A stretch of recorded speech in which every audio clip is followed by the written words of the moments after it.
Today we have two very special guests who had not met until we began planning for this series.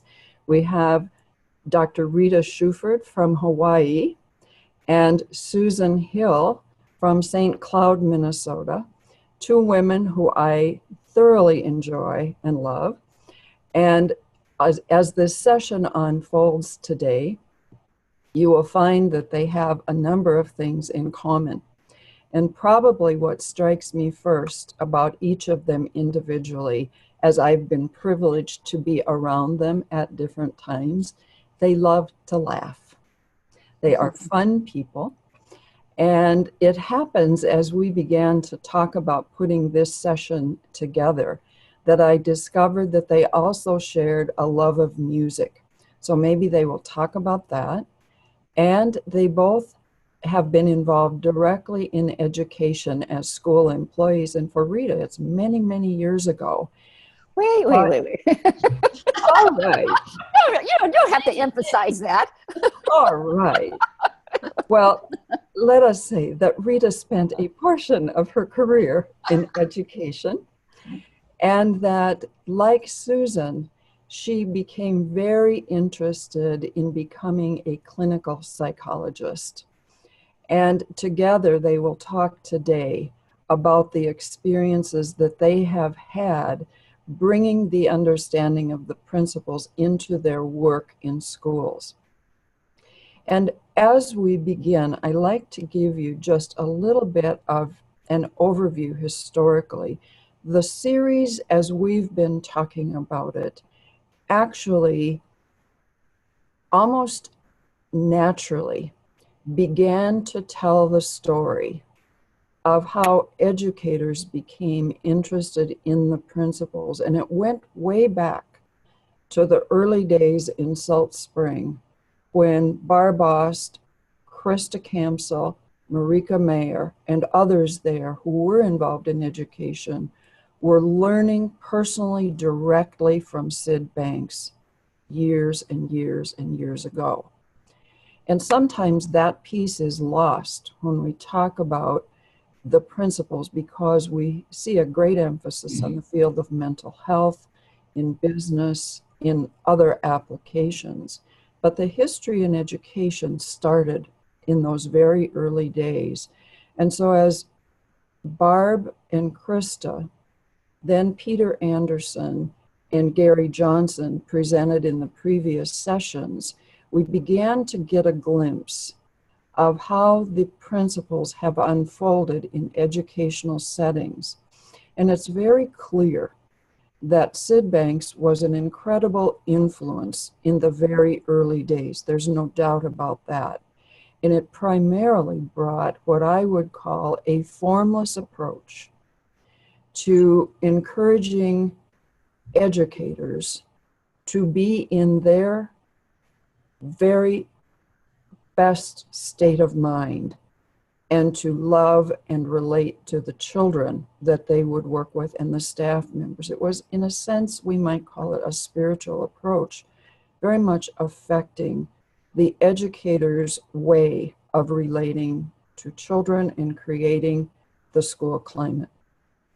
Then it became incredibly clear in this series to this point that with the leadership of Roger Mills and a focus on bringing the principles into a psychological arena, that also was extremely relevant to schools and school communities.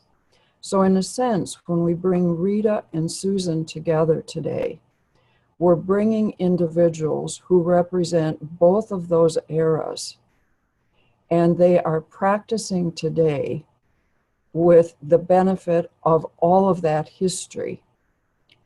And it's exciting to me that we have an opportunity to hear from these two psychologists, how this is playing out today, what happened in the past as they worked with schools.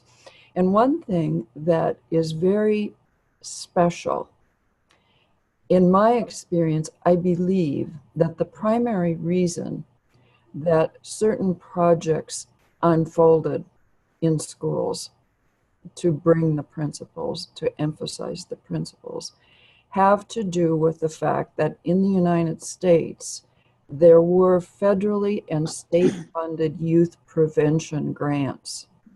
And in many cases, if we were to look at the dollar amounts, they have been some of the most significant dollars, and they've been public dollars, that have been available to support prevention work. And I know that both Susan and Rita have benefited from those funds being available in the communities and the projects where they have worked.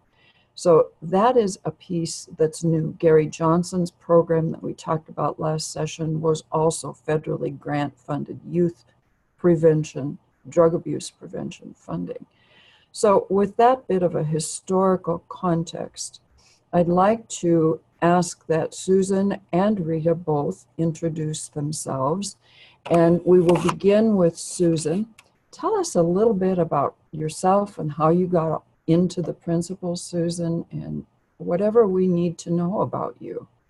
Okay, I guess first of all, I'd like to say that I've thoroughly enjoyed the previous presentations. I think this is well thought out and well put together, and it's been thoroughly enjoyable. And I think creative, optimal learning environments with love was inspired, because that's kind of what we've been doing through the grants is when it started. Initially, I graduated from college and was a music teacher in the schools. And then after I had my children, I was a piano teacher at home and realized I did not want to die as a piano teacher. So I went back to school with the hope that I could get into wellness, but there wasn't really such a thing at the time. And so I ended up being in clinical psychology, which is often more about sickness than wellness. And after I got my degree and my license, I did in-home therapy, and I was in a group home. And then I was blessed to be here at Catholic Charities. So I've been the licensed psychologist, clinical supervisor here for almost 20 years. We have about 30 clients.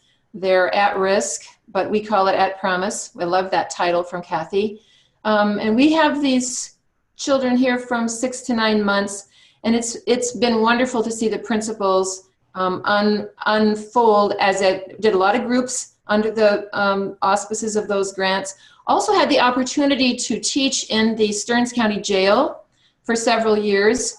Probably the most I've gone out of my health since I learned health realization is one time a therapist and I were coming out of the jail, and you have to do a series of check in, check out, and we didn't get the key in the little box and get the box closed enough, and the person on the other side of the glass said, if you don't get that in, you'll be shot. And it was pretty scary. I told that story once where the sheriff was, and he said that couldn't have happened, but I checked back with the person who was with, and yes, it did happen. Anyway, I feel very lucky to be part of this second tier, and I think that Kathy has been the springboard for us. My first day program supervisor was Nancy Webster Smith. She invited me to a presentation that Kathy did a day long in Wisconsin, I think, and immediately it was what I'd been looking for, because it was about health and wellness, and it really resonated. Then my next supervisor of day programs was Tim Leeser, and he also very much lived and talked and taught these principles. So I've been supported consistently, and I think I just want to read a quote that Kathy made, and this has stayed with me. She said, "It's not about putting in happy thoughts. It's more about noticing the horrible or intense feelings and then going into a neutral, calm, empty place, and then being able to access your wisdom." And for me, that's kind of the epitome of it all. And I also, early on, Kathy said, where do you get your best ideas? On vacation, in the car, and in the shower. And I knew it was true then, because I'm absolutely brilliant in the car. And when I get out, I'm not quite as smart. So that's about me. Thank you. And Rita, can you match or top that? No, we're not topping. Oh, gosh. Well, I started out as a school teacher when I first got my degree in music education. Mm-hmm. So I was a music teacher in junior high school. And that was fun. It was interesting. And for me, there's always been a sense of respect for people, a sense of just common sense. And loving students came naturally. Developing long-term relationships with them came naturally. And, I just, as time went on, I got my master's degree, and I went back into the schools. But then it was first of all, to be a counselor in the junior high, which was an alternative junior high, which I absolutely loved. Again, it was a situation where there was a little more flexibility, and kids were kind of at risk. There were kids that didn't quite fit in other schools. And then that next step was that this federally funded project came along, which was called a Juvenile Delinquency Prevention Program. Rita, that's so curious, because the work in St. Cloud that Susan has been a part of was actually first funded by the Office of Juvenile Delinquency Prevention, but it was in the early 2000s, and you would have been receiving your grant a number of years before that. My point being that the Office of Juvenile Justice in Washington was the first public agency that I knew really lit up to looking at what was then just thought of as natural resilience, or a positive approach to working with young people who were, quote, at risk. So with that, we used to call them the OJDP grants. What was your role? I was stationed in the schools. I was the chair of the prevention grant. It had a juvenile detective, a juvenile court counselor, and then I was the school component. But we worked in the schools, in the community, with parents, community resources, kids, all age groups. And so it was really through that it was a 5-year grant. Yes, and,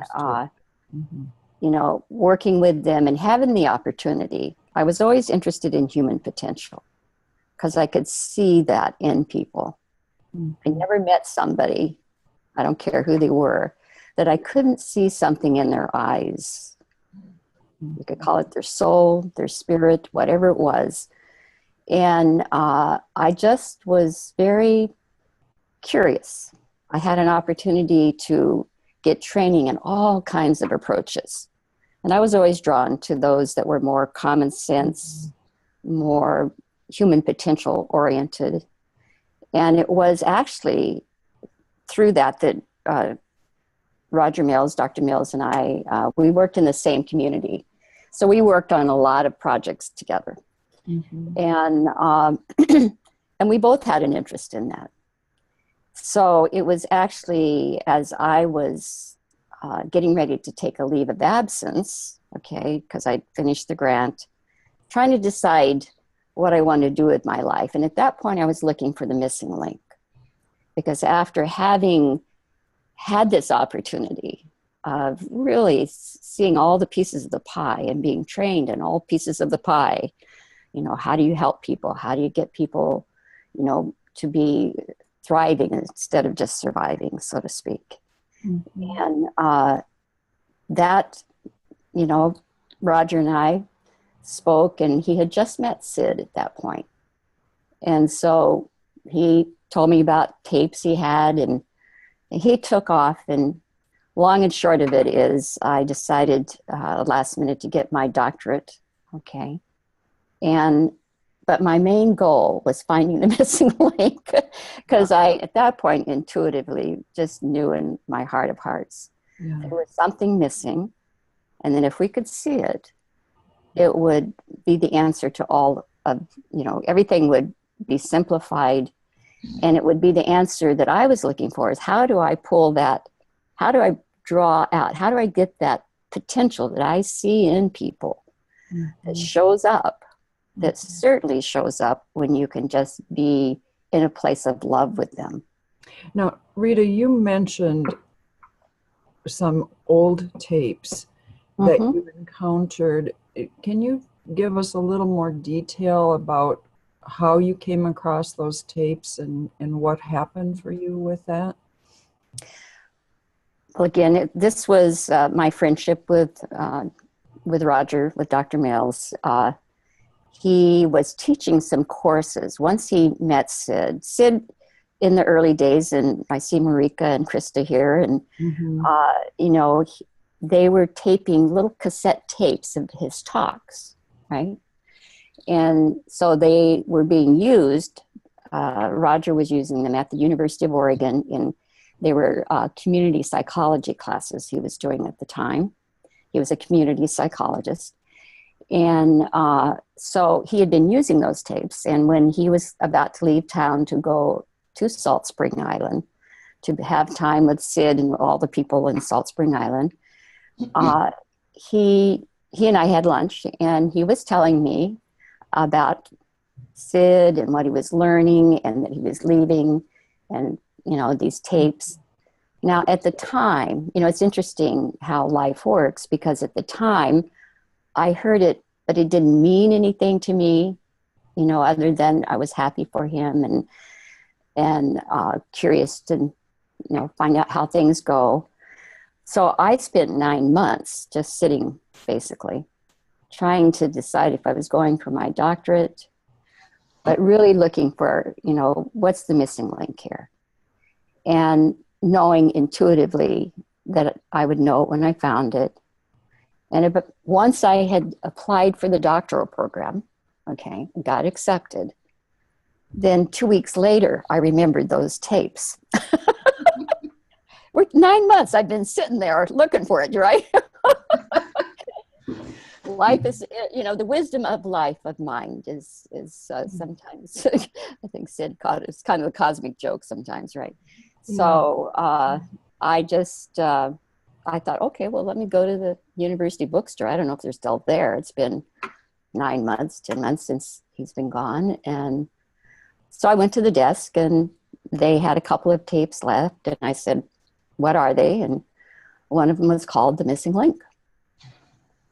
And so I said, well, and again, you know, how naive we are. I thought, oh, okay, well, okay, let me hear it. I had no idea that within a half an hour, I'd be sitting on my couch listening to this.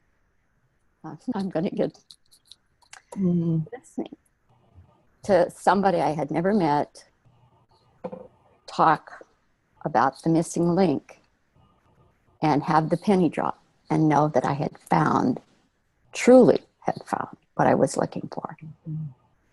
And that began a journey that has never ended, so to speak, right? So it, you know,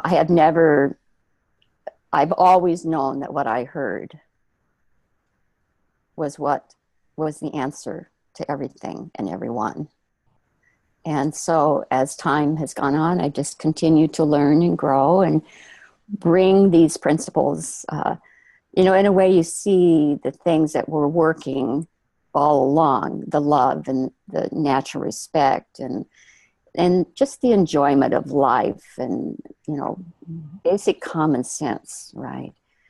That it was already working, and coming, you know, hearing the deeper truth of it has just helped clear up the contamination of my own, which we all have, personal thinking, right?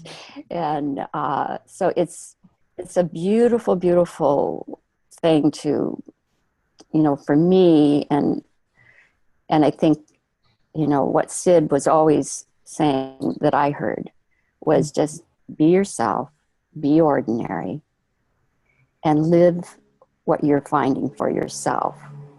And that will always help others, whatever your job is. You walk in, I love what Barbara Ost said in that first one, you know, the shift in her state of mind changed everything in her life. Well, that's it. You know, that finding that deeper truth in our souls, so to speak, changes us forever. Forever. Now, with that beautiful feeling, I want to just catch a bit of information here. By the time you were hearing the 2 tapes from Roger's class of Sid, you had your psychology degree, your master's, or not? I had my master's. I had just begun the doctoral program. Yes. Okay. So for those of you in the group, I want you to know Rita was the first person to write a doctoral dissertation about the principles. And if you can speak just a little bit, Rita, about the process by which you and your advisor decided that was an approvable thing for you to do, because there's very common in those days. Fortunately, my advisor, I worked in the community, as I said, so I knew a lot of people and was good friends with a lot of them and helped some of their kids, actually. So my advisor, we'd known each other for a long time, and we had a lot of respect for one another. I think, again, you know, when you come from a place of love and unconditional respect for people, you develop these deep relationships with people, no matter what their job is, no matter what their role is. Okay, so we had a very great relationship, and so when I started telling him, I had found the missing link. Basically, I had found what I was looking for. At that point, which has been said previously, it wasn't, Sid was always talking about mind, consciousness, and thought, but he wasn't calling it the 3 principles. He was really emphasizing the feeling, you know, living in and working from the feeling. And so I'm sitting with my supervisor who's basically saying, well, what do we do with that? Right? This is a doctoral dissertation advisor, now, mind you. Yeah. Now, and you have to remember, for a doctorate, you're supposed to do original. For a PhD, you have to do original work. Well, the truth was, this was too original because there was nothing written on it at the time. Yes. There was no books, no nothing. So we would sit, we would talk, and he'd write on his board whatever I could see. Consciousness, we write things on the board, and he kind of said to me, you're going to have to come up with your own theory here. Well, I was a little overwhelmed about just doing a doctorate, much less coming up with a new theory in psychology, right? So we sat around a lot. I listened to everything I could get hold of. I went to every talk that I could go to. I got to meet Marika and Krista and all kinds of wonderful people. But little by little, you know, I began to, at one point I actually went to interview people to see if I could come up with something through the interviewing of people who'd been touched by the principles, touched by the truth. Well, didn't go too far. So basically what I had to do, just in a nutshell, was I had to write papers to keep justifying working on something that had nothing written yet. Okay. So I wrote a paper on paradigm shift, that this was a paradigm shift, right? Did you actually use that word? I did. Yeah, because I could see, we saw early on, you know, Keith Blevins, you know, different people that were involved early on, that this was a paradigm shift. And that's not a word that Sid would have been using, but it was your way of understanding what he was saying. Am I correct? I think he actually did once in a while use that word, right? But probably got it from one of the psychologists that were around, right? Yeah, for But sure. anyway, yeah. So, eventually I was able to get a study approved, which turned out to be a retrospective study, which means basically, and it was data from Minnesota Clinic, that they fortunately had been doing pre and post testing with people who came into the clinic. And so we divided it up into anxiety and depression, people who'd come in and diagnosed with anxiety or depression, and looked at the outcome, what happened. And we looked at all the variables, all the demographics, age, culture, education, everything that we could come up with. And what we did was that we compared any of those demographics to the level of change that we began to see. Now, what was interesting is that my advisor was truly blown away we had 85 people in this study, right?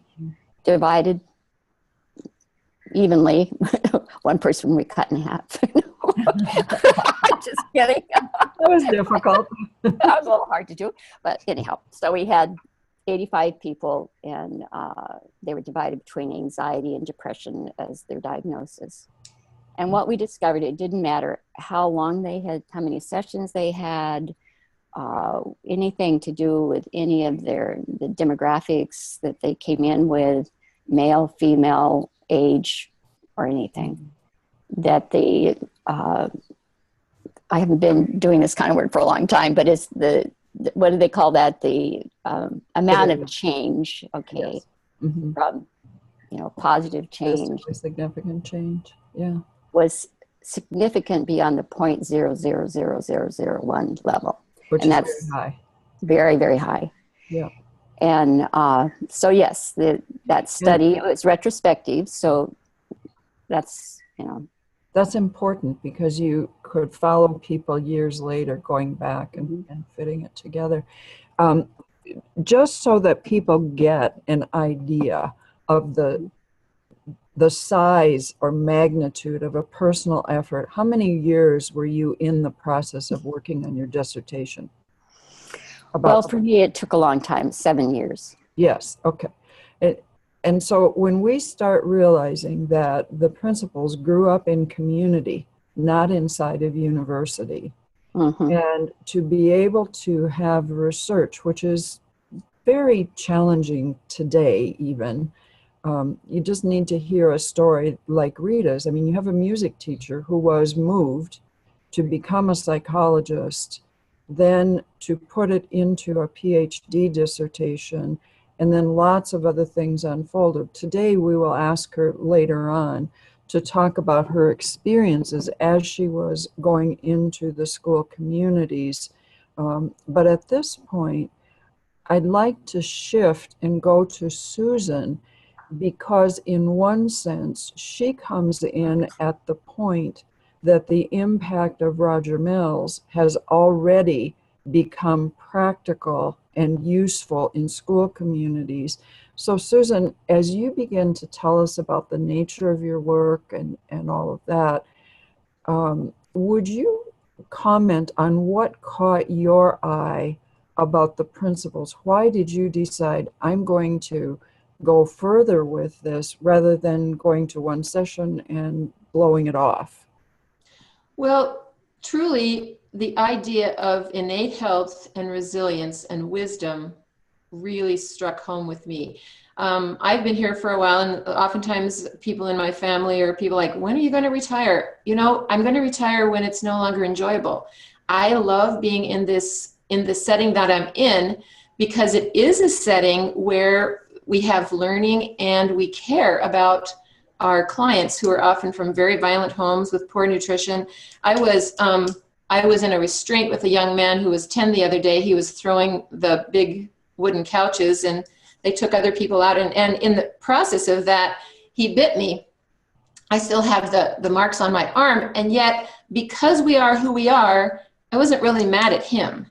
You know, in other words, we were able to see his innocence. He wrote me a little note and said in his tiny 10-year-old handwriting, "I'm sorry, I bit you." You know, and those are the kind of things that being able to see their innocence and to just see the progress. In our staff, we have basically a common language. I'd say some are more eager to learn than others, but we have common language like be in a good feeling, inner health, out of our health, those kinds of things. We could say so-and-so is in a low mood. I'm in charge of proving medical necessity for everybody who comes here. So I do the treatment plans, and so I have to come up with the diagnoses, which go through the insurance companies. But in doing that, I also have to see the health and the resilience of the student. We had a young woman, she was probably 14 years old, and she had been in multiple residential and foster settings. And when we were doing the treatment plan, her new foster mother was really ordering me to put in the treatment plan, she must not lie or steal. And I just simply refused to do that, which really did not make that mother happy. That's not the kind of thing that helps us see health. We see their resilience. We had a young man who had two very mentally ill parents. He lived in squalor. And one day he was really, really out of his health with some very not good behaviors. And because the staff was able to see who he really was, he was finally able to say, "My dad is thinking about getting a motorcycle, and my uncle was killed last year on a motorcycle." And for us to be able to see the innocence and to be able to access his health is one of the reasons that I just really like to stay here. I like to do this kind of thing. Mm-hmm. Does that speak to what you're asking? Absolutely. Can you describe the facility, the school that you actually are associated with, so people can distinguish it from another public school? Sure, and many states don't have this kind of thing. I think we're really lucky in Minnesota, although many of them have gone the wayside. We're actually very sophisticated. We call ourselves the yellow building, and the gray building is next door. Our kids go to school in the brick building. We're really up there. So our kids come to school in this yellow and the gray building, and then they go to school. They come to the 3 hours of mental health, one mental health class and 2 hours of skills. They also get an hour of individual therapy a week, and then we do family therapy. And they now go to school in the children's home, which is a residential setting. All of our classes are about the size of eight kids. We have interns here. We have foster grandparents. And we really try to have everybody, they don't have to be converted to these principles, but they have to see how they work in the lives of the children that we are with. And I'll have to say that the things, I feel like, you know, like I said, I feel like we're on the second tier of this because Kathy has introduced us to so many of the things like I don't know where my camera is, the tornado and the blue dot, and she's given us the 5 chairs. You probably can't see that. I did have a client the other day. I met this man, he's about 34, and he said he had never been out of chair 5, and that was the truth. And so after a year of therapy, we got him into chair 3 occasionally. He texted me the other day, and he said, "I was on my way to work, and I think I went into chair 1, but I'm not sure because I've never been there before." Like for me, these principles are just universal, and it really is about finding the good feeling. Yes.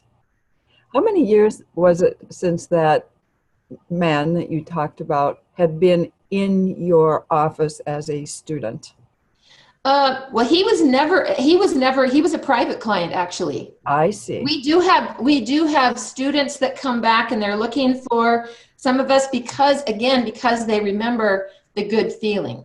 Yes. They might not remember the lecture that we did, but they remember. For me, it's really about, as a private client or as a private therapist or as a teacher, probably my biggest criteria is I want people to leave in a good feeling knowing what they have inside of them. And then I might help them. I might have some tools, but I won't give it to them because they already have it. Yeah.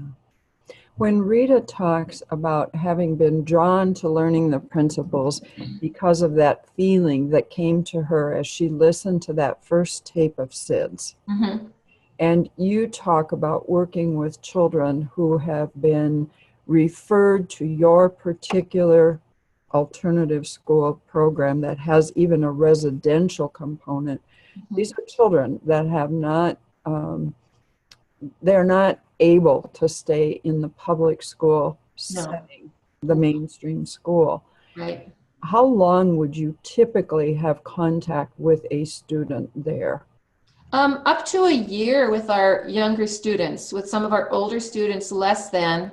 And we have seen some amazing things. We had a 17-year-old girl who, again, a mentally ill mother. They didn't have hot water in their home. They had parakeets flying around their home. And you know what happens if parakeets are flying around your home. She would only wear skirts because she had some really significant health issues and some sensory issues. And I remember the day it was time for her to go home, and she did not want to ride the bus. Remember, she's 17. She did not want to ride the bus, so she sat out in the snow waiting for her mother for about a half an hour. Now, move ahead a little over a year. This girl graduated, not just from our program, but from high school, and she was not the same person. Her mother recognized that. This young woman, the school staff actually wanted to give her a graduation party, not our staff, but the school, who never does that. The public school system. Public school wanted to give her a graduation party because she was not the same girl, because she had accessed what she already had inside. Don't call me a doubter, but at the beginning I was thinking, oh my goodness. And yet, because she was treated as though, well, it isn't as though, it was treated because she had innate wisdom. I've never seen such a case. We still talk about her because she was an amazingly resilient person. She is now at the tech college, which is astounding because she lives 30 miles from our city and doesn't drive. Wow. Yeah, those are the kinds of things.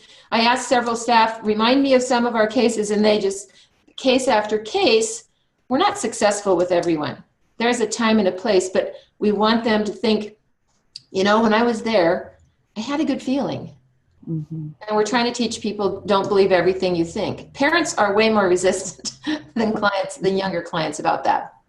Is it accurate to say that for the majority of students who are referred to you for their schooling, and obviously their day treatment service that you are able to provide, that the majority of adults in their lives have literally given up on them? I would say that was true. We have many grandparents who are worn out because they are now raising these children, because their own children have become chemically addicted. We have many children who've been bounced from place to place. We have children, yeah, I would say that's absolutely accurate. Yes. And in fact, many of the cases is they just don't like them. We had a grandparent come in, he and his wife had, quote, fostered, adopted these other two children, this boy's sisters, and in the diagnostic assessment and in the initial intake, they said in front of him, we don't want him, we only want his sisters. Uh-huh. And I've seen this boy, he's been here about a month, and I've seen him start to have some light. Yeah. Is his home situation going to change? Probably not. We don't have a lot of control over that. One of the amazing things, Susan, that I think about in terms of your work and your dedication to the principles is that you've always carved out from your, what I'll call your regular job, mm-hmm. You have said that one day a week you will not be at that regular job. You will do clinical work from your home office, mm-hmm. and you've done it on what I consider to be an incredibly charitable basis, meaning very little cost for folks. And I want to talk to people on this call about the importance of having someone inside of a school system that is able to provide that kind of support for adults in the community, especially in the education community, where when the reality of life is challenging and they're learning the principles and they want more support or more learning than what we can provide in a, let us say, a 4-day introductory training to the principles, that it's been incredible to be able to very quietly and individually share with such individuals that Susan is there in the wings as a psychologist, willing to assist on a one-to-one basis. And while we can't really reveal the specifics of those stories, as one who was suggesting to people who were asking for additional support that they might want to contact Susan, I think it's made a huge difference over the years that you were there in that role, Susan.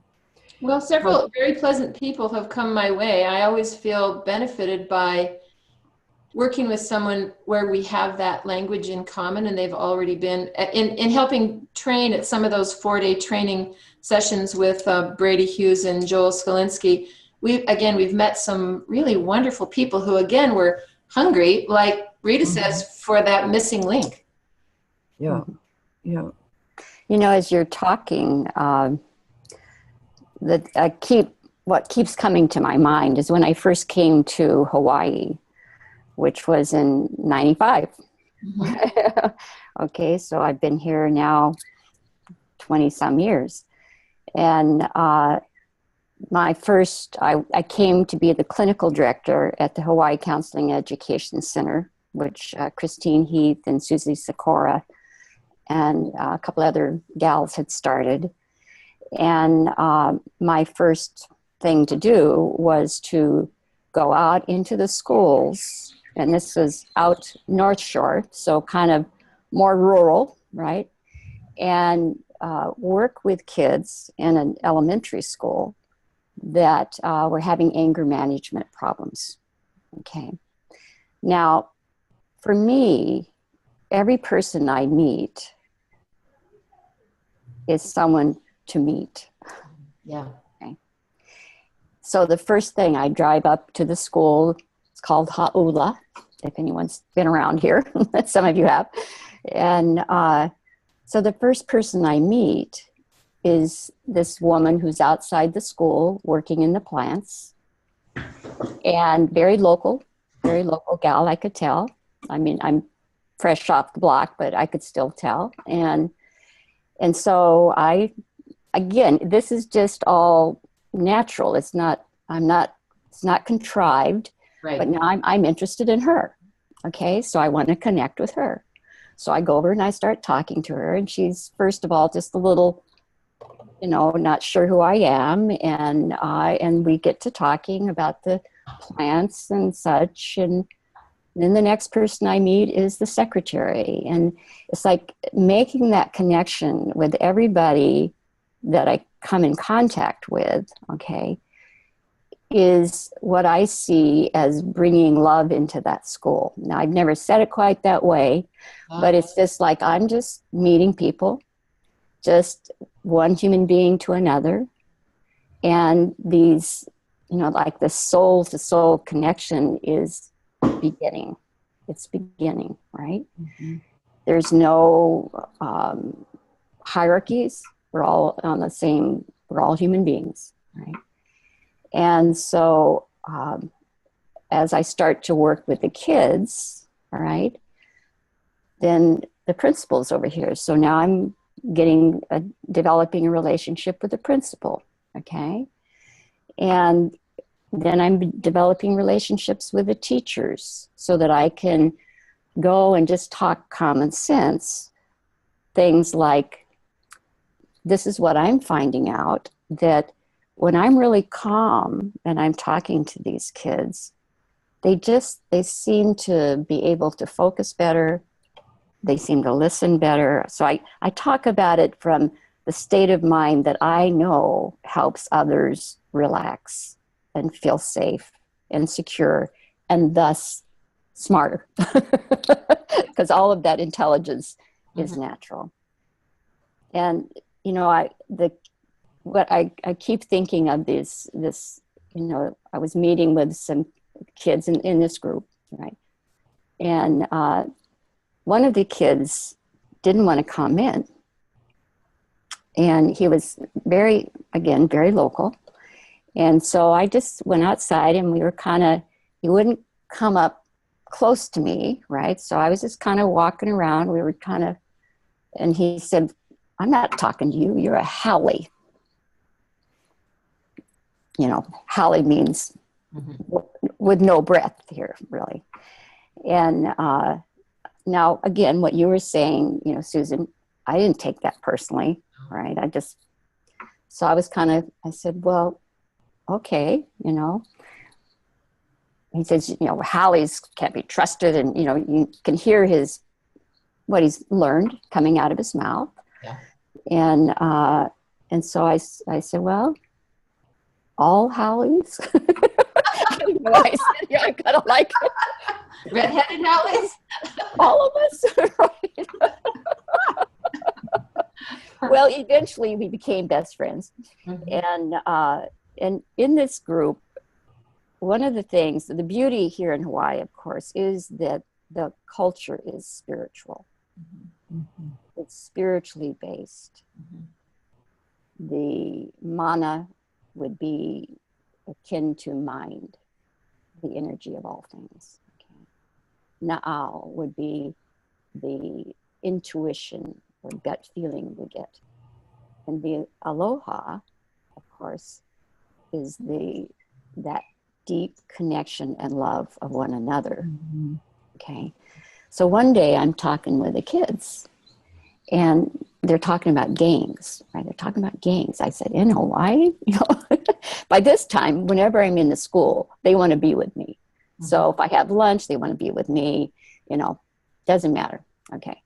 So I said to them, well, I would ask them, who in your family would you say has the most aloha spirit? Right? And they could always tell me. And that was the person they could go and talk to and feel safe with, whether it was an auntie or mom or, uncle. So one day I asked the kids, I said, when they were talking about gangs, right? I said, what would happen if all the gang members got the aloha feeling? Now, they didn't even hardly breathe. They said, oh, well, they'd put down their guns. Wow. They'd get along. They knew, again, that feeling, that deep feeling of love and connection and oneness that we all have in truth, okay? They knew that feeling, and they knew that it was the answer to everything else. It's very powerful. Just quick, I just want to say, all of these relationships with the principal, with the teacher, with the maintenance person led to me helping, in particular, the principal and the maintenance person, who got into big trouble. But huge changes came just because they were able to see that who and what they really are, had all the answers inside. Rita, you're raising a really important part of being successful in schools, in sharing and pointing people to the operation of the principles in themselves. And I'm thinking about a time when two school administrators, actually from the St. Cloud area, happened to be women, who had been for a number of years really picking up the baton and bringing the principles into their staff members and to their students, both at the junior high level and in early childhood. And these two women came together for lunch with me. We were sitting outside on a lovely sunny day, and kind of out of the blue, one said to the other, you know, I think that I'm noticing that my spiritual life is becoming more active, more important in my daily life. And the other one pushed her chair back and said, that's happening to me too. And that was a very unusual conversation for school administrators to have, partly because of the confidence, the restriction that schools have had about dealing with things that we would typically say were religious, which of course spirituality is separate and distinct. But as we begin to get comfortable with knowing what we mean by the spiritual, and we weave that into our teaching, as you did beautifully with the gang member question that you raised, I think doors open. People do know what that is, regardless of their age. And while one of the callers today is not able to speak to the group, with his permission, I'm going to share this story without saying who it is. But this school administrator was in a session that Bonnie Bernard and I were conducting down in Minneapolis years and years and years ago. And it was a very diverse group, racially diverse group. And this administrator was really caring to bring the principles back into the daily life of folks in his school system. And Bonnie posed the question to the whole group, okay, so what is spirituality? And it was like, boom, right out there. And it wasn't long before this gentleman's hand went up. And in the most wonderful, soft, curious, but certain way, he said, my hands are sweating. I don't know, I really don't know the answer to that, but I really want to hear the discussion and I want to be able to answer that. Wow. And at that point, a young man, happened to be African American, he was a very young father, raised his hand. And he just started blurting out what he knew spirituality to be. And he said, oh, my mother taught me that I needed to listen to my second mind. And we were off and rolling because that young man had confidence to talk about the issue, and the school administrator's heart and mind was open and ready. And that knowing of the spiritual is so important. Susan, I'd like to ask you, in your individual counseling, perhaps either with students or with adults, how do you know how far to go with talking about the spiritual side of things in a rather explicit way, or even bringing in religion, if that happens to be appropriate? How do you call the shots on that one? I think, to use your words, you listen to your second voice. Yeah. And then, if I have a religious client and I know that we have that in common, I feel comfortable doing that. If I don't, if I don't know that we have that in common, again, I'm not going to be shy about the principles, but I think, as you've said, I think spirituality really has to do with, and with what Rita said, it's there for everybody. I can't even remember the Hawaiian word, Rita, but anyway, I think we all have that. And so we listen to that voice and know how far and where to go. I mean, I work for Catholic Charities. I really enjoy it. When we have large Catholic charities, they read a Catholic prayer. It's beautiful. It brings a good feeling. And so I think we do with what we have in common. So I guess I just listen and go where I need to go. what I've watched with the stories you've shared over the years, Susan, is that you clearly understand the principles from a spiritual perspective.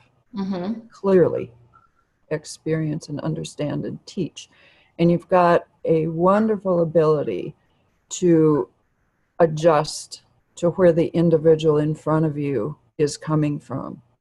And it's been interesting to be able to go inside of your particular agency, Mm-hmm. where there is also, in addition to the spiritual Mm-hmm. appreciation that both you and Rita are talking about, there actually can be an openness about the religious aspect and its spiritual component. And I'm not in any way suggesting others should go there, but that's an interesting part of the organizational dynamics where you are, because there's been an openness as opposed to an opposition. Right, and it never means that we have to share the same religious views. It means that we know that we have spirituality in common, which is really basically that there's always a universal thought there, mind for us. You know, there's always that to access. I've accessed that in my private life with my family. Our family has had a lot of interesting things happen, and because we have health realization and kind of that spiritual in common, it's gotten us through a lot of things. Mm-hmm. Mm-hmm. I was going to say last week we had a riot here. This isn't about religion, but we have about 15 students and or 15 staff, and 5 of them were gone for different reasons last week. So we really had like an elementary riot, and it was a kind of a nice day, but a lot of ice. So we had 4 elementary students running outside with sticks, swearing, and ice for about 2 hours. And we just basically held our ground. And it was really amazing because we were a little bit tired, but we stayed in our health. And I know that in other times before we knew these kinds of things, our cortisol, our adrenaline would be up. And it was interesting to see people just kind of waiting for it to be over. And for me, that's one of that's a blessing, you know, to see children finally return to their health after they're through. And some of the sticks were big and some of the swearing was pretty awful. But you just have to stay in that feeling, knowing that they also will get there, and knowing also that their life circumstances have been far more extreme than anything I will ever go through. Yeah. So for me to help them find a good feeling, and eventually they will start to know, you know, even the deeper inner part. For those of you who are listening to Susan, it might be interesting to know that at the early time when we began exploring the principles in that school community, at the particular agency that Susan is with, there actually had been a padded room. Oh, yes. Where a student could be placed in times of real physical With bars on the window. Huh?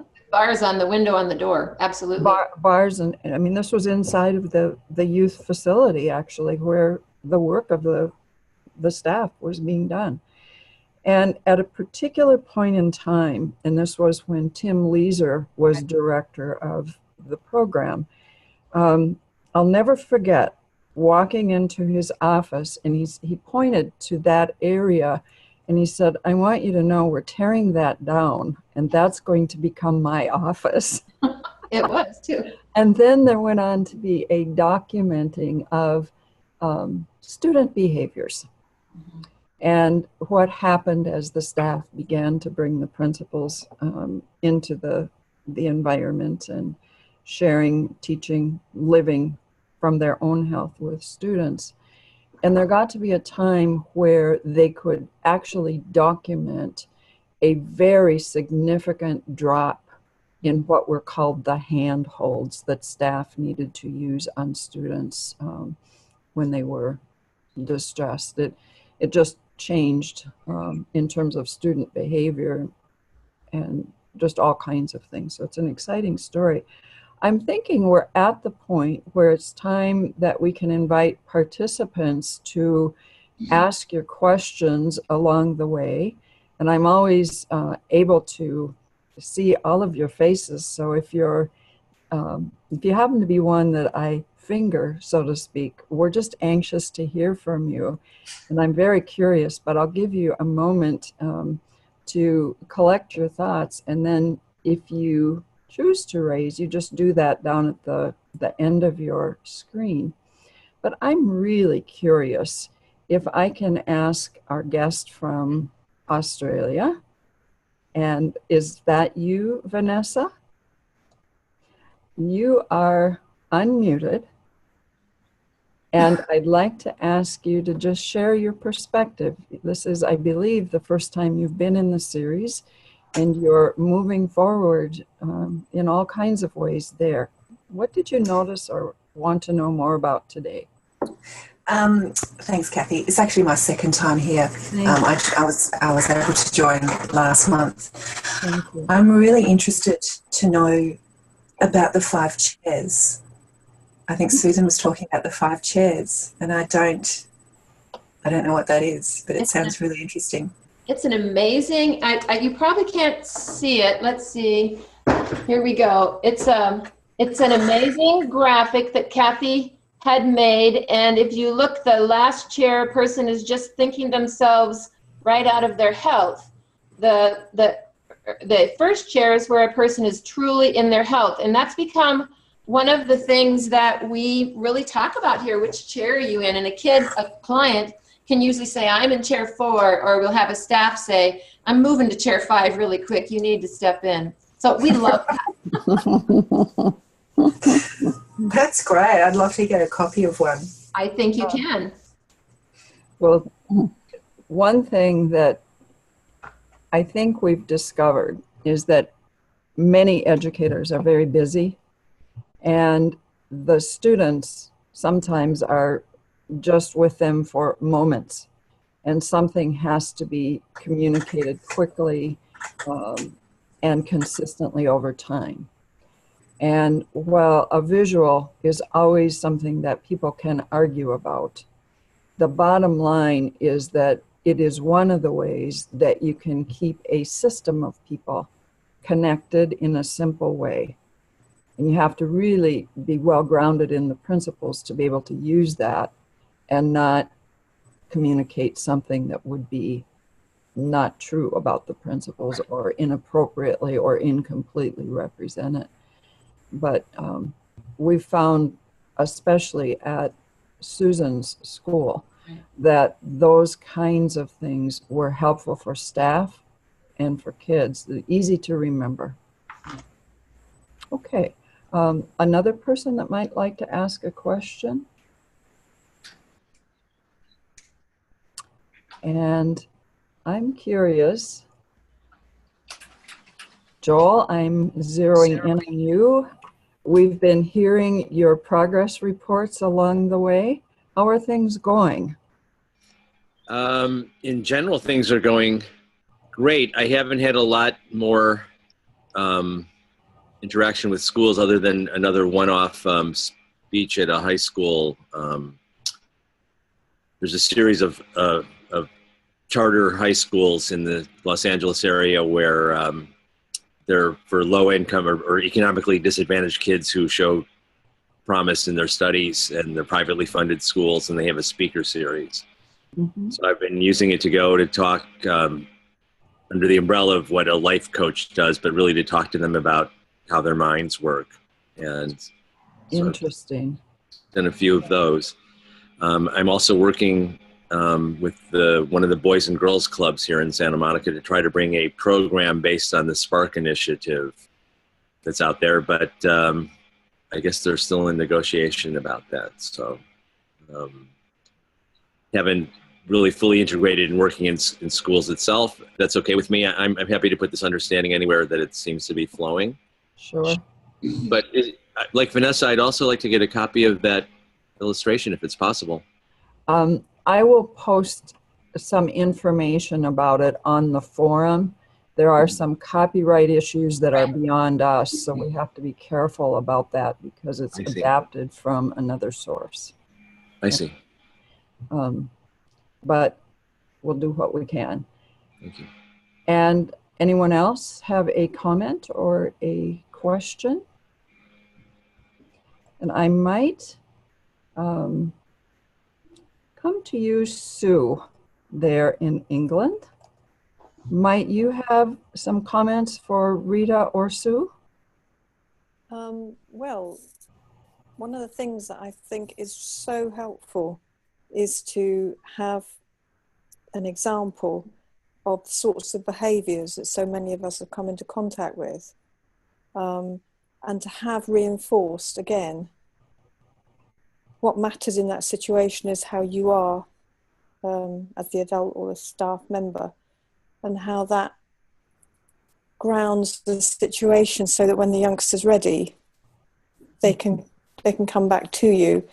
And how I think in the past, my experience would have been to have had quite a busy mind with, well, shouldn't you do something? Is this the right approach? Surely this is just letting them get away with it. And all of those other voices that so love to join in and undermine the simplicity of what we're talking about. So I just love to hear, the story was fantastic, Susan. And I recall similar situations and being amazed at dropping into a space I wouldn't have previously thought was possible, and having the confidence to trust that, and seeing how that helps young people, how that helps a child that is just spinning out. Well, it looks like they're spinning out of control, and in a way, I think you're just keeping sight of the fact that they may be spinning out of control, but the center is still there, and they'll remember that, and we can help them to remember that, as long as we keep sight of ours. Because if we both go spinning off, then what can we say? So thank you. I mean, I just find that very it's heartwarming, and I think it's helpful for people to, that's a real situation, and that's going on daily in different places, and it's going on all over the world, and it isn't, prior to coming into this understanding, I might meet special people, but who seem to be very calm, but I'd think, oh, well, maybe they're just like that anyway. And possibly they were, but I didn't know that was available for all people. So I think it's thank you for sharing that story. Thank you. If I might go to you, Marika, you've been watching with great delight, and I'm wondering what comments you might offer to the speakers today. Well, hello, everybody. I've enjoyed listening to both of you.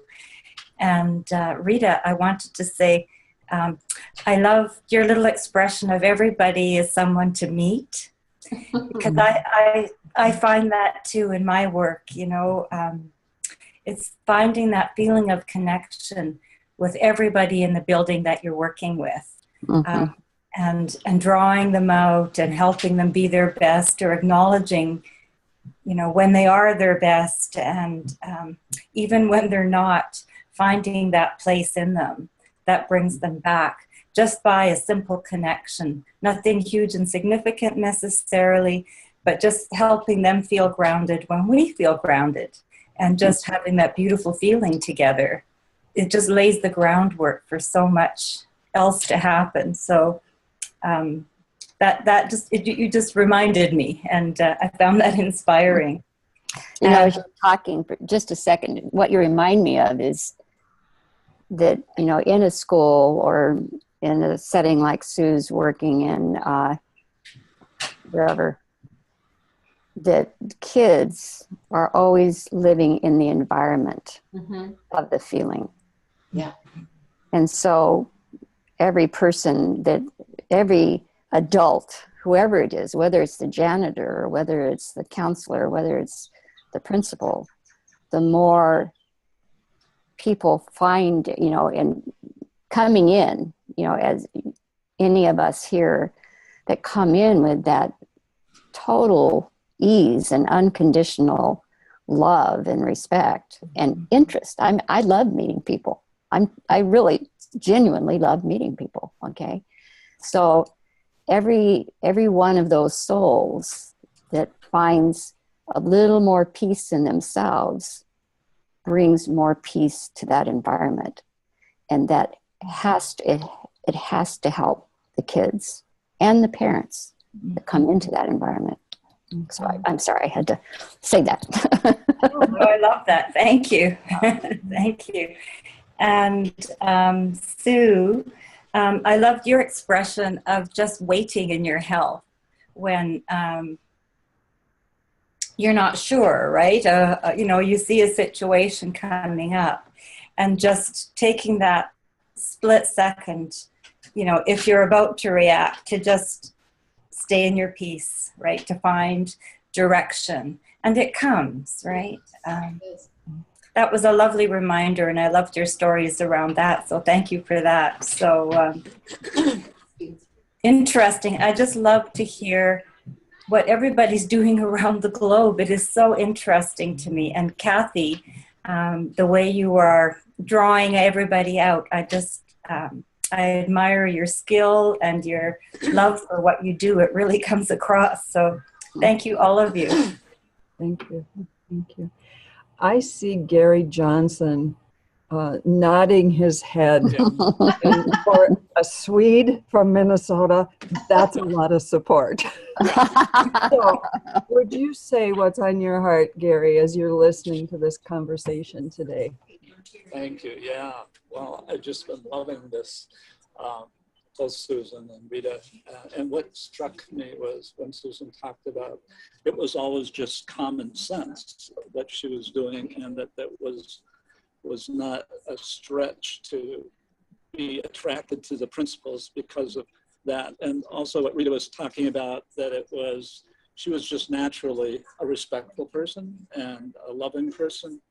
And that, to me, points to the innate aspect of this understanding, and that we, as educators, then to be able to just give a little bit of a structure that the principles give as a way to deepen our own understanding of that, so that it's not just a fleeting thing that happens because we're in a good mood on a certain day, but that there's a kind of a logic to how we can remain in that good place.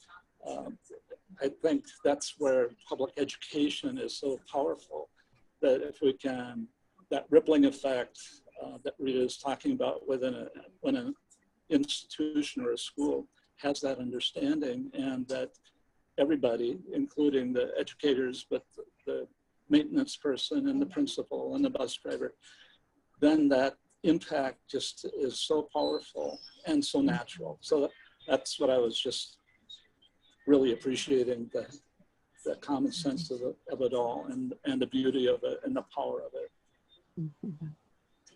And that's why Gary said this summer when we chatted that he was just living in the joy of gratitude when we talked that one day. And that's really what we want, is for educators to be in that spot, so that as they're doing their work, that feeling comes across. There's also a really profound reality that, for example, Los Angeles Public Schools has 750,000 students. Now, when we talk about this as a small community of people who live and value and share the principles, there is an element to how can we do this in such a way that it impacts beyond the individuals that we touch on. You know, we can go in as one person, or we can work with 30 students or 200 staff members. But in the long run, this commitment to an education impact is a very major undertaking. We're talking about all people on earth. Mm-hmm. And within school systems that have political, administrative, fiscal challenges. So we'll talk about some of those things later on in the series. And I'm wondering if there's one of you who might wish to raise your hand or make a comment that I have not yet called on. I certainly can easily do that. And I think I'm heading in the direction of Krista Campbell. As you've listened today, what are you thinking about?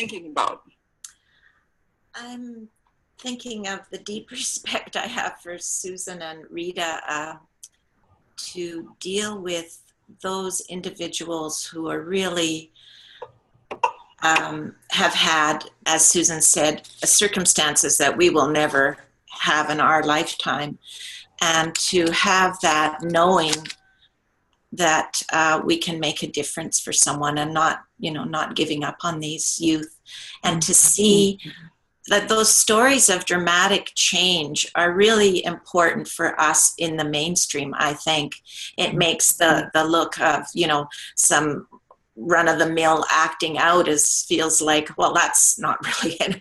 That's not that much. We can deal with that. Look at the dramatic changes of these individuals who've had these terribly difficult circumstances to overcome. So I think that speaks volumes for all of us. I love how it's recognized a couple of things about one, that it's so important to connect with the families. I found that in my work as well. And sometimes it would feel like I'm working with the mom a little bit more than the boy, but that it's knowing, and I think all of us here really know that each interaction, as Rita is saying, each and every interaction is so important, and how Rita so beautifully put it, how it adds to the love in the building. You're going to have one or the other, and if we're bringing love in and that grows, that's just fabulous for the whole culture. Also, I love how Rita acknowledged how she recognized the truth. She was looking for exactly the missing link, which you must chuckle about all these years, that you put it that way and then you get the exact tape. Myself back in the day, I would have claimed I wasn't looking for anything, but we all are, and others that were more actively out there looking. But I just love how human beings universally recognize it when they come in contact with it. I think that's just so powerful. Lastly, wow, how are we going to, when you think about the education systems, that's really exciting. I have really no idea how to go about that. I guess what we're doing is really laying the groundwork for a large system like LA. When you imagine that, that's like a country, 750,000 youth. That's incredible. And just for us to kind of, yes, we're doing the work with people in front of us and we're very present. And then this other part of it where we're thinking so big picture and what can we do for the big system for humanity. It's exciting and very heartwarming to hear the changes of these youth who are struggling. And thank goodness there is a place for them to go. Mm-hmm. One last little thing. I worked one summer, Rita, when I worked for the at-risk program on Oahu on the North Shore. 6 weeks summer school. It was like, go have school with Ms. Krista, or you go to detention or something. So they showed up. But I remember one beautiful Hawaiian boy who he was quite distraught because the prisons on Oahu were overflowing. So they were sending his father to Texas. His mother was in a drug rehab and she was just really not doing well. He wasn't allowed to visit her. His sister was in California because she had stolen a car. When I met that child, and he was in this summer school program, go to school or go to detention, he had his future scripted for himself. He had it all laid out, not like my boys did. I'm going to travel, I'm going to have a gap year, whatever. His future was, by this age, I'll be addicted. By this age, I'll be in trouble with the law. By this age, I'll be imprisoned for life. By this age, I'll be sent to Texas too. By the time we finished a very short program, I think I was there 6 weeks, And I just want to put a plug in for what really made the difference. I was in Hawaii, but I think this work would work absolutely anywhere, and I have used it in Canada. What I did was I put on Sydney Banks' Second Chance, written by a professional actor, spoken by a professional actor in Hawaii. I gave all the boys art supplies, and they drew while we listened. And I think really that is what had the tremendous impact and change for these youth. We used it like a novel study because they did have to earn English credits. But it was amazing, and the staff was really amazed, Rita, to see these boys.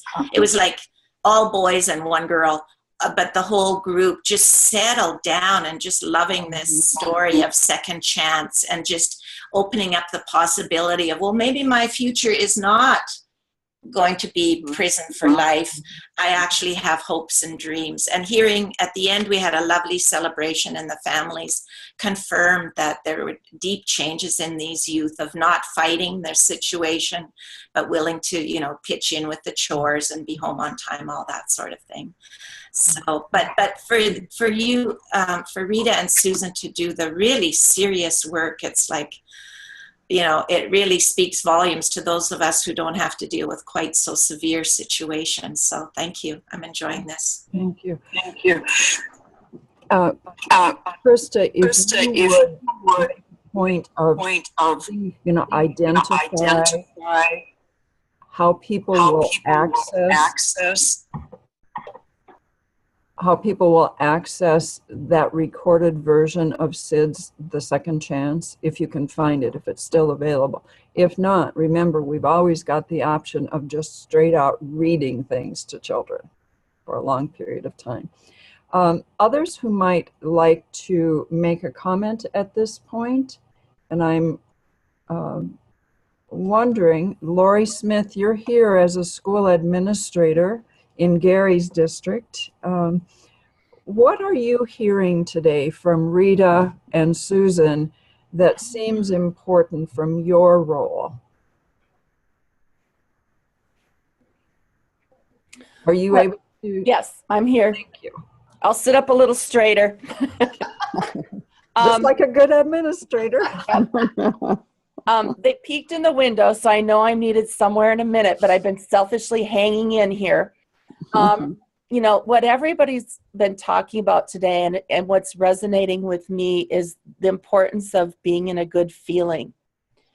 And I have noticed lately that if all I can bring to a meeting or to a situation, even including one where a child's tearing the room apart and there's a police officer standing there, is if I can bring that good feeling into that space and to sustain that in that space and in that moment, that I know it's going to have a positive impact. There's going to be a shift there.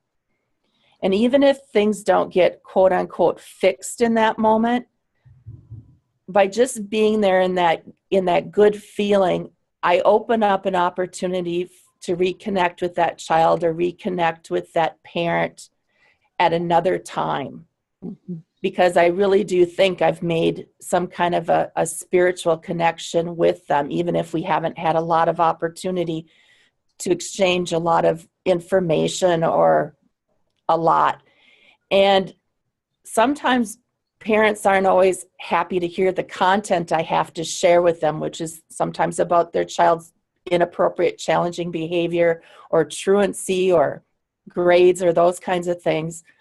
But I think by just trying to make sure that I'm in a good place, that I'm not in chair 4 or 5, and I'm with a parent that's in chair 4 or 5, that I've built some bridges that parents and kids have been willing to cross, and that wasn't always there in my professional career.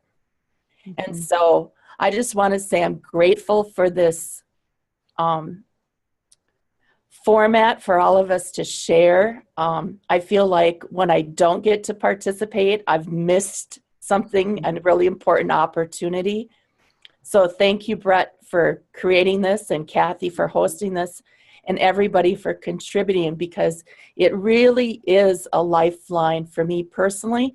But then I also think for everybody that I interact with on a daily basis.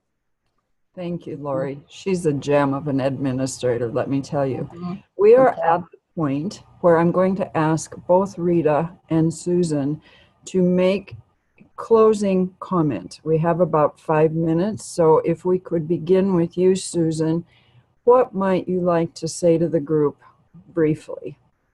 Well, first of all, I'd like to say that now Rita and I have done our first duet, and hopefully we'll do some There more. you go.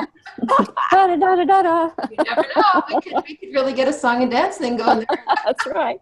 Maybe I'll come to Hawaii, Rita. I guess the only thing I want to say is it's been really important to me to learn these things, and I have to say, Kathy, I don't want to embarrass you, but you've introduced me and us here in St. Cloud to so many resources. I've read Darlene Stewart's book 2 or 3 times, Amy Chin Mills. You've helped us to see a whole broad spectrum of ways that people interpret the principles in a true way. And that has meant everything to me. And I guess what I usually say to myself is, don't believe everything you think.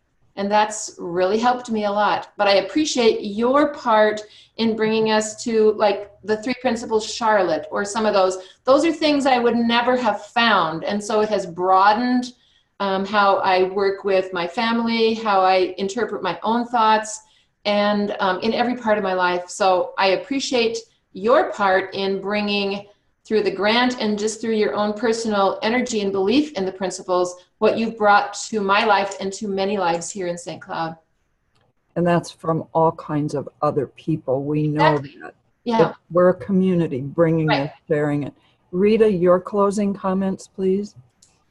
Well, I agree with Susan. It's been fabulous. Thank you so much, Kathy, for putting this all together. I'm in awe. And Brett, thank you so much. You know, us old folks in this digital world stuff, you know, we're kind of like, But, you know, I think, you know, as I've listened to everything and everyone, and what for some reason is coming to my mind and has, is how a few years ago, you know, it occurred to me that my ability to help anyone comes from the space that we're calling spiritual, that place of truth that everything is coming from. And that if the more peace of mind I have and live in, because we're all one, it's one consciousness really, I'm helping the world just being. Mm-hmm. I don't know how it works exactly, but I know in my soul of souls that the more people in the world that have some sense of that inner truth and peace in themselves, it's helping mankind, whether you just sit in your living room or not. True.